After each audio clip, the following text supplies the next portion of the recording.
Hello दोस्तों, welcome to Tilak academy. आज का जो पर्टिकुलर वीडियो है इसमें मैं आपको इलेक्ट्रिक लोकोमोटिव के बारे में बताऊंगा। जी हाँ, जो ट्रेन का इंजन होता है वो कैसे काम करता है, इतनी पावर कैसे जनरेट होती है, सब कुछ हम लोग देखते हैं।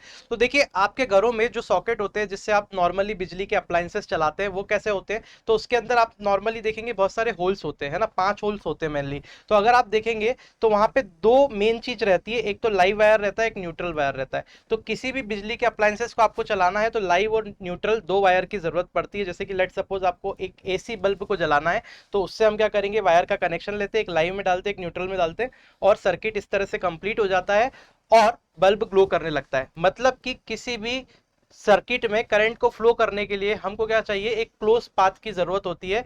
मतलब एक पर्टिकुलर पाथ चाहिए होता है उसको, रिटर्न पाथ, ठीक है, जिससे कि कोई भी चीज अप्लायंसेस काम करता है, इलेक्ट्रिक अप्लायंसेस। जैसे कि अगर मैं डीसी बल्ब की बात करूं तो आप क्या करेंगे, एक सेल के पॉजिटिव और नेगेटिव टर्मिनल से बल्ब को अगर आप कनेक्ट कर देंगे, छोटा वाला जो बल्ब होता है, एलईडी की बात करें, तो एलईडी ग्लो करने लगती है। क्यों? क्योंकि पॉजिटिव टर्मिनल और नेगेटिव टर्मिनल दोनों मिल गया। अब देखिए, इसमें जो थर्ड वायर है ना, इसका बहुत ज्यादा इंपॉर्टेंस है। जो आपको ऊपर वाले सॉकेट में सबसे ऊपर वाला होल दिख रहा है वो होता है अर्थिंग का, ठीक है। अर्थिंग मतलब कि सिंपली एक उससे वायर कनेक्ट करके अर्थ कर दिया जाता है। अब ये आपको ध्यान रखना है कि अर्थ का जो पोटेंशियल होता है वो जीरो होता है। मतलब earth as a negative terminal हमारा काम करती है। तो अगर मैं क्या करूं, एक लाइव वायर को लूं, उसको एक बल्ब से कनेक्ट करूं एक टर्मिनल से, और दूसरा टर्मिनल बल्ब का अगर अर्थ वायर से कनेक्ट कर दिया, तब भी आपका बल्ब ग्लो करेगा। तो इसी पर्टिकुलर फंडे पे हमारा इलेक्ट्रिक लोकोमोटिव भी काम करता है दोस्तों। इसीलिए मम्मी आपको हमेशा बोला करती है कि जब भी बिजली का काम करो चप्पल जरूर पहन लेना चाहिए। क्यों चप्पल क्यों पहनने को सजेस्ट किया जाता है? बिकॉज चप्पल पहनने से क्या होता है, अर्थ से हमारा कनेक्शन टूट जाता है। एक्चुअल में क्या होता है, करंट का सिंपल सा फंडा और भी है। करंट हमेशा लो रेजिस्टेंस पाथ को फॉलो करता है। तो जिस चीज का रेजिस्टेंस कम है उसमें से करंट होकर के निकल जाएगा, ठीक है। तो अगर आपके पास में कोई अप्लायंसेस ऐसा है जिसका रेजिस्टेंस आपकी बॉडी से ज्यादा है, और अगर आपकी बॉडी को अर्थ मिल गया, यानी कि आप नंगे पैर किसी इलेक्ट्रिकल काम कर रहे हैं, और अगर कोई अप्लायंसेस ऐसा है जिसका रेजिस्टेंस आपकी बॉडी से ज्यादा है, तो जो करंट होगा वो अप्लायंसेस से तो फ्लो नहीं होगा, वो आपकी बॉडी से फ्लो होकर अर्थ में चले जाएगा, और फिर आपको लगेगा झटका। तो दादा, जब भी आप बिजली का काम कर रहे हैं ना, तो चप्पल जरूर पहन के रखियो, नहीं तो झटका लग जाएगा। आगे देखते हैं कि हमारा इलेक्ट्रिक इंजन जो होता है, इलेक्ट्रिक लोकोमोटिव, वो कैसे काम करता है। अब जरा ध्यान से इस सिस्टम को समझिए। यहाँ पर आपके पास में इलेक्ट्रिकल जो लोकोमोटिव होता है वो कैसे काम करता है, इसको पूरा अपन देखते हैं। देखिए, ट्रेन की जो पटरियां होती है वो आपको दिखाई जा रही है इस डायग्राम के अंदर। इसके बाद में आप देख रहे हैं ऊपर दो वायर है, तो एक तो ऊपर वाला वायर है और एक नीचे वाला वायर है। नीचे वाला जो वायर है वो एक मेन फेज वायर है। अब आप बोलेंगे कि किसी भी अप्लायंसेस को चलाने के लिए तो हमको दो चाहिए थे, लाइन और न्यूट्रल। तो यहाँ पे इलेक्ट्रिसिटी, जो ट्रेन वाला जो पर्टिकुलर केस होता है, इसके केस में हम क्या करते हैं, दो वायर नहीं लगाते, सिंगल वायर लगाते। दो वायर क्यों नहीं लगाते? क्योंकि दो वायर अगर ऊपर डालेंगे फेज और न्यूट्रल, तो ये तो बिल्कुल फर्जी काम हो गया, क्योंकि दो वायर की कॉस्टिंग भी ज्यादा आएगी और उतना मेंटेनेंस करना पॉसिबल भी नहीं है। आधे भाव में काम हो रहा है तो डबल क्यों लगाए? ठीक है, तो मेन फेस वायर एक रहता है, और जो ग्राउंड रहता है, अर्थ जो रहता है, जो सेकंड टर्मिनल में आपको बता रहा था, वो इसको जमीन से मिलता है। जमीन से कैसे? जो रेल होती है, जो पटरियां होती है, वो जगह जगह पर उसको अर्थ से कनेक्ट कर दिया जाता है। तो वहां से जो पटरी होती है, अब देखिए ट्रेन में क्या होता है, ट्रेन का जो चक्का होता है, व्हील जो होता है, वो पटरी से हमेशा कनेक्टेड रहता है। तो रिटर्न पाथ जो है वो व्हील प्रोवाइड कर देता है। मतलब नेगेटिव टर्मिनल जो होता है एज अर्थिंग, वो व्हील प्रोवाइड करता है। अब देखिए, यहाँ पे दो वायर क्यों दे के रखे हैं। देखिए, ऊपर वाला जो वायर रहता है ना, उसको कैटेनरी वायर कहा जाता है। नीचे वाला जो मेन फेज वायर रहता है, इसको स्ट्रेट यानी कि सीधा रखने के लिए, सपोर्ट देने के लिए ऊपर वाला वायर लगाया जाता है, और इसका कोई यूज नहीं है। अब देखिए, जो ये वायर है, मेन फेज वायर है, इसमें 25,000 वोल्ट, बहुत ही हाई वोल्टेज का करंट फ्लो होता है, ठीक है। अब इतना हाई वोल्टेज क्यों जरूरी है? क्योंकि ये देखेंगे, इसकी लंबाई जो होती है वो बहुत सारे किलोमीटर की रहती है, मतलब कई किलोमीटर लंबा ये वायर होता है। तो जब भी हम बहुत ज्यादा किलोमीटर करंट को फ्लो करना रहता है, तो हमेशा ट्रांसमिशन जो होता है हाई वोल्टेज पे किया जाता है। तो 25,000 वोल्ट का इसमें करंट दौड़ता है, और ये करंट इतना ज्यादा रहता है कि एक सेकंड में किसी भी इंसान का हवन कर सकता है। अब आप यहाँ पे एक इंसुलेटर भी देख रहे हैं, तो जो पोल होता है उसको इंसुलेटर से सेपरेट किया जाता है, ताकि जो करंट का फ्लो है वो पोल के अंदर नहीं हो। खंबे में करंट नहीं आए, नहीं तो खंबा पकड़ लोगे वहीं चिपक जाओगे। अब देखिए, जो पेंटोग्राफ है ना, इसके थ्रू 25,000 वोल्ट का करंट आपके इलेक्ट्रिक लोकोमोटिव के अंदर इंटर कर जाता है।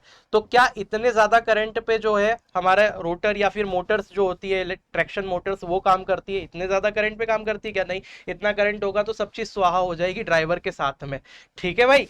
तो हम क्या करते हैं, इसमें बहुत सारे अप्लायंसेस लगाते हैं। तो एक्चुअल में इलेक्ट्रिक लोकोमोटिव है क्या, ये बहुत सारे अप्लायंसेस का एक पर्टिकुलर कॉम्बिनेशन है जो कि क्या करता है, ट्रैक्शन प्रोवाइड करता है।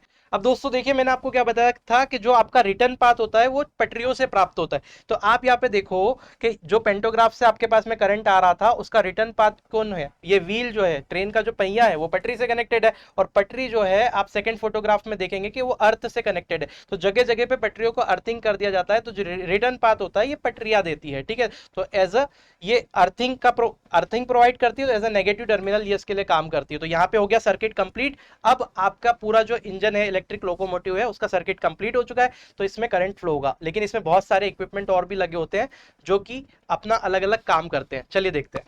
अब दोस्तों देखिए, आपके मन में मेनली ख्याल आता होगा कि आखिर ये इलेक्ट्रिक इंजन काम कैसे करता है। तो कुछ नहीं होता, ये जो पूरा सिस्टम होता है ये 3 फेस एसी मोटर्स को चलाने के लिए होता है। तो आप ये देख रहे हैं, ये वाला जो पर्टिकुलर डायग्राम है, ये इसे एक बोगी कहा जाता है। क्या कहा जाता है, बोगी। और एक इलेक्ट्रिक इंजन के अंदर ऐसी 2 बोगी होती है। एक बोगी के अंदर आप देख रहे हैं 2 मोटर लगी हुई है। ये कौन सी मोटर है, ये 3 फेस एसी मोटर है, मतलब कि ये एसी करंट पे काम करती है और 3 फेस मोटर है जो कि बहुत हाई टॉर्क जनरेट करती है। और इसको भी एक स्पेसिफिक गियर के थ्रू आपका जो चक्का होता है, व्हील होता है ट्रेन के लोकोमोटिव का, उससे कनेक्ट कर दिया जाता है, जैसा कि आप डायग्राम में सिस्टम देख रहे हैं। तो आपके पूरा जो एक इंजन रहता है इसमें ऐसी 2 बोगी रहती है, मतलब कि कितनी, चार चार आपके पास में एसी मोटर्स लगी उसके अंदर होती है। अब देखिए इसका पूरा सिस्टम देखते हैं कि इलेक्ट्रिक इंजन काम कैसे करता है। तो देखिए, जो पेंटोग्राफ है उससे फेज वायर से आपने करंट लिया। पेंटोग्राफ का जो फेज वायर जो आया है, अब क्या होता है कि इतने ज्यादा हाई वोल्टेज को हम क्या करते हैं, कम करते। तो कम कैसे करते हैं, हम स्टेप डाउन ट्रांसफार्मर का यूज करते हैं। अब ट्रांसफार्मर क्या होता है, ज्यादा वोल्टेज को कम कर देता है। तो यहाँ पे देखेंगे जो पेंटोग्राफ से वायर आया है रेड कलर का, जो आपको डायग्राम में दिखाई दे रहा है, ये कहाँ जाता है भैया, स्टेप डाउन ट्रांसफार्मर में। इसकी रेड वाइंडिंग आप देख रहे हैं। दूसरा टर्मिनल इसका जो एक्सल ब्रश रहते हैं, ट्रेन का जो व्हील रहता है उससे कनेक्टेड रहता है, जो कि ग्राउंड हो जाता है। तो आपको ये पूरा एक करंट सर्किट बन गया जिसमें से फर्स्ट वाइंडिंग में से करंट फ्लो होने लगा। अब आप देखेंगे जो पिंक कलर से दे रखा है वो आपके पास में सेकंड वाइंडिंग दे रखी है, किसकी, ट्रांसफार्मर की। तो सेकंड वाइंडिंग मतलब कि यहां से आपको जो वोल्टेज होगा वो कम मिलेगा, ठीक है। तो स्टेप डाउन ट्रांसफार्मर हो गया, ये वोल्टेज को कम कर देगा। अब ये जो कम वोल्टेज है ये आपका रेक्टिफायर से जुड़ा होता है, मतलब ये जो पर्टिकुलर टर्मिनल निकलते कम वोल्टेज के, वो रेक्टिफायर को दे दिए जाते हैं। रेक्टिफायर क्या करता है, रेक्टिफायर अल्टरनेटिव करंट को डीसी करंट में, मतलब एसी को डीसी करंट में कन्वर्ट कर देता है। डीसी में क्यों करंट कन्वर्ट किया जाता है, क्योंकि हमको 3 फेज का इंडक्शन मोटर चलाना है, लेकिन ऊपर से जो पेंटोग्राफ से करंट आ रहा है वो सिंगल फेज आ रहा है, ठीक है। तो अब ये एसी करंट को क्या हुआ, ट्रांसफार्मर पे दे दिया अपन ने, जो ऊपर से आ रहा है। ट्रांसफार्मर ने उसका क्या किया, वोल्टेज को कम कर दिया। कम वोल्टेज वाला जो टर्मिनल आपको मिला उसको कहाँ दे देंगे आप, रेक्टिफायर पे। रेक्टिफायर एसी से डीसी में कन्वर्ट कर देगा, और उसके बाद में जो डीसी करंट रहता है उसको अगेन इन्वर्टर को दे दिया जाता है, और इन्वर्टर्स क्या करते हैं, उस करंट को 3 फेज एसी करंट में कन्वर्ट कर देते हैं। अब ये जो 3 फेज एसी करंट मिला है ये आप मोटर कंट्रोलर के थ्रू कनेक्ट करके मोटर्स को दे देते हैं। कौन सी मोटर्स, जो बोगी में मैंने आपको लगी हुई बताई थी, ठीक है। तो वो मोटर्स को आप करंट दे देंगे। अब क्या होगा, आपकी मोटर्स घूमने लगेगी, टॉर्क जनरेट होगा, आपकी ट्रेन आगे चलेगी, है ना। तो ऐसी इसी तरह से हम मोटर की स्पीड को कंट्रोल करके ट्रेन की स्पीड को कंट्रोल कर सकते हैं। और अच्छे से अगर आप समझना चाहते हैं, अब दोस्तों देखिए, इलेक्ट्रिक लोकोमोटिव के अंदर क्या होता है, बैटरीज भी लगी होती है। तो ये जो पर्टिकुलर बैटरीज या सुपर कैपेसिटर होते हैं, ये क्या काम करते हैं, देखिए। अगर पेंटोग्राफ ट्रेन में लगा दिया तो जब तक पेंटोग्राफ टच नहीं होगा वायर से, तब तक तो इलेक्ट्रिसिटी इंजन के अंदर आएगी ही नहीं। तो हम क्या करेंगे कि जो सुपर कैपेसिटर्स या बैटरीज लगी होती है वो क्या करती है, ट्रेन को इनिशियल बैकअप देती है, यानी कि पेंटोग्राफ को अप डाउन करना, बाकी जो इक्विपमेंट रहते हैं उन सबको चलाने के लिए जो इनिशियल एनर्जी की जरूरत होती है वो इससे मिलती है। और ये सुपर कैपेसिटर का एक और काम होता है, वो ये होता है कि इन केस कभी पेंटोग्राफ के कांटेक्ट में अगर नहीं है, पेंटोग्राफ आपका जो वायर के कांटेक्ट में नहीं है, कुछ किलोमीटर तक ये ट्रेन को ड्राइव भी कर सकती है, ठीक है। तो आई होप ये पूरा मैकेनिज्म आप समझे होंगे। अगर आप इसको बहुत और अच्छे से डीप में समझना चाहते हैं तो एक डायग्राम और आपको दिखाई दे रहा है, जो कि ये ब्लॉक डायग्राम है। तो ब्लॉक डायग्राम भी बेसिकली ये बता रहा है, पेंटोग्राफ से करंट आया ट्रांसफार्मर के अंदर, ट्रांसफार्मर ने उसको लो वोल्टेज में कन्वर्ट कर दिया, लो वोल्टेज के बाद में जो करंट मिला उसको आपने डीसी में कन्वर्ट किया रेक्टिफायर के थ्रू, फिर रेक्टिफायर से हमने इन्वर्टर पे डाला, इन्वर्टर ने उसको 3 फेज एसी में कन्वर्ट कर दिया, वो चले गया हमारे मोटर कंट्रोलर के थ्रू मोटर्स पे। और बाकी आप एक ट्रांसफार्मर की जो सेकेंडरी वाइंडिंग है उससे एक वाइंडिंग और ले लेते हैं, जिससे कि छोटे मोटे जो भी ट्रेन के इक्विपमेंट्स होते हैं, जैसे कि आपका फैन हो गया और भी सॉकेट्स वगैरह हो गए जो इलेक्ट्रिसिटी प्रोवाइड करते हैं बोगीज के अंदर, वो भी काम करने लगते हैं। अब देखिए दोस्तों, आपने बहुत सारी तस्वीरें ऐसी देखी होगी जिसमें ऐसा एक्सीडेंट आपको दिखाया जाता होगा। तो कुछ नमूने हमारे भारत देश में ऐसे हैं जो कि अंदर बैठने की व्यवस्था देने के बाद भी ऊपर जाके ट्रेन के पतंग उड़ाएंगे। ठीक है, तो यहाँ पे ये देखिए, इसका जैसे ये ओवरहेड लाइन के टच में आया तो इसका वहीं के वहीं हवन हो गया। तो ये गलती कभी भी इंसान को नहीं करनी चाहिए। एक्चुअल में इसका वोल्टेज इतना ज्यादा होता है कि करंट इतना ज्यादा फ्लो होता है कि अगर आप गलती से भी इसके कांटेक्ट में आ गए ना, तो विद इन अ सेकंड, और सेकंड के भी कुछ पार्ट में ही आप स्वाहा हो जाएंगे। दांत से सिर्फ पहचान में आएंगे कि शर्मा जी का बेटा था कि वर्मा जी का। अब दोस्तों, आपके मन में एक सवाल जरूर आता होगा कि यार ट्रेन को हम पकड़ के चढ़ते तो उसमें करंट क्यों नहीं आता है। भैया, ट्रेन की जो पूरी बॉडी रहती है वो प्योरली इंसुलेटेड रहती है, तो इस पूरी चीज से बहुत ज्यादा ये क्या रहता है, इंसुलेटेड रहता है। तो आपको कभी भी करंट नहीं आता। बड़े बड़े कटआउट्स और सर्किट ब्रेकर उसके अंदर लगे होते हैं। दूसरी बात ये है कि आपने क्या किया, ओवरहेड लाइन के डायरेक्ट अगर कांटेक्ट में आ गए तो 25,000 वोल्ट का वोल्टेज है, और आपकी जो ट्रेन की पूरी बॉडी है वो अर्थिंग है, ऑलरेडी अर्थ की हुई है। तो जैसे ही आपकी बॉडी अगर अर्थ के कांटेक्ट में आई, क्योंकि देखिए जैसे आप ट्रेन की छत पे खड़े हैं ना, तो आपकी बॉडी अर्थ के कांटेक्ट में, क्योंकि ट्रेन का पहिया अर्थ के कांटेक्ट में।